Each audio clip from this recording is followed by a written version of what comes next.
বাড়ি ঠিকঠাক করে নতুন অর্থ বছরে ভাবছেন সংসার সাজাবেন, তাহলে পরিকল্পনার সঙ্গে খরচের হিসাবটা মিলিয়ে নিন।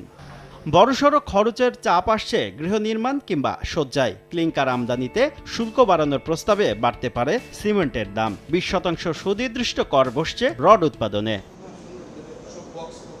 দেশীয় রেফ্রিজারেটর, ফ্রিজার কিংবা এসি কিনতে পাবেন না স্বস্তি। ভ্যাট অব্যাহতি তুলে দেয়, বাড়বে দাম। 5% ভ্যাট আরোপে blender, juicer, mixer, electric kettle, iron, rice কুকারে যোগ হবে বাড়তি খরচ। দাম বাড়ছে ওয়াশিং মেশিন, মাইক্রো ও ইলেকট্রিক ওভেন আর এলপিজি সিলিন্ডারের। প্লাস্টিকের আসবাবপত্রে 7.5% থেকে ভ্যাট বাড়িয়ে করা হচ্ছে দ্বিগুণ। টেনশন কমাতে সিগারেট ফুঁকবেন, তাতে পকেট পুড়বে, কারণ বাড়বে সিগারেটের দাম।